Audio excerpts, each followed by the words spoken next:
One of the foundations of writing a story is understanding the structures of storytelling.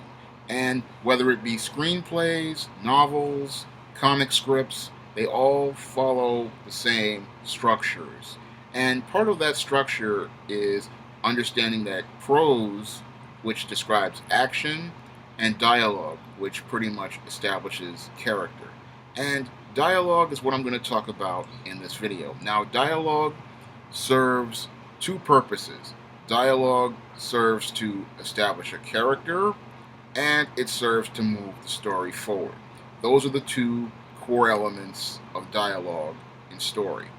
And when we look at dialogue as to establishing a character, what a dialogue does, it is that it tells us who this person is, what they are about, what type of personality they have, and most importantly, it gives the reader a voice in their imagination.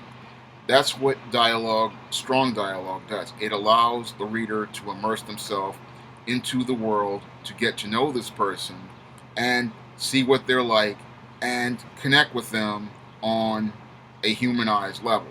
When you have really strong dialogue, the character, you automatically start connecting with this person. You start hearing their voice, and they become real in your imagination. And the other component of dialogue is moving the story forward.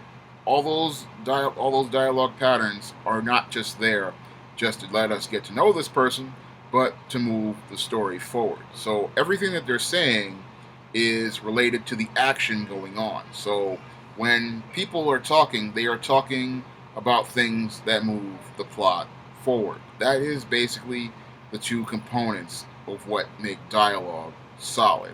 Whenever you have a story, you're going to start out with the introduction prose, and eventually that's going to lead to the dialogue that allows us to hear the characters, hear what they're planning, and then that's going to move you into the next chapter, which allows us to move further down the line with the plot. And eventually you get to that first plot point, then you move to the second plot point, eventually then to the climax, and then the conclusion. But the elements that make dialogue strong, again, have to do with those two components again. Letting us get to know the characters so that we have a reason to care about who is in the story and to move the story forward because that's going to keep the reader compelled to keep reading. Um, if you're looking for really good dialogue, there are some good references out there, a lot of good books out there.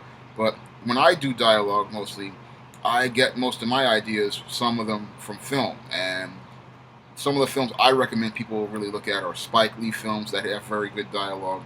Quentin Tarantino movies have excellent dialogue. Billy Wilder films have very good dialogue. Tim Burton films have very good dialogue if you want to do something that's very artsy or very cryptic. And another guy who's very good is Joss Whedon. Joss Whedon's Buffy the Vampire Slayer. They have some very, very great exchanges. And that's where I usually get inspired for writing dialogue for stories like I do, like Man Who Rules the World, Temptation of John Haynes, All About Marilyn. When I do stories, I get ideas from film primarily because my style is more of a hybrid of screenplay and the novel. And I do it that way because I want people to easily get into the story and start reading very quickly. But whenever I try to do dialogue, I always try to keep it snappy. I always try to keep it moving. Um, Another trick with dialogue is you really don't want it going too long. Anything longer than maybe a page and a half or 2 pages is too long. You really just want to get people in, let them get to know the characters, and then move into the next chapter. Because the shorter the chapters are, the faster the reader is going to get through the story. And if your characters are talking and they make their point, what you want them to do is, again, make their point and then just move on. Just tell them enough so that it moves the story forward and allows us to get to know the character. Anything more than that, and the reader is going to start getting bored. And that's not something you really want with dialogue. You really want the dialogue to be very quick. You really want the dialogue to make the points that you want to make and move on. Um, for example, if I have a scene in a store and the characters are in the store and they're looking at the dress, they're going to look at the dress, and then one of them's going to look at the price tag and say it's too high, and then they're going to leave the store with talking about the plan to get the money to get the dress. That's all it's going to be there.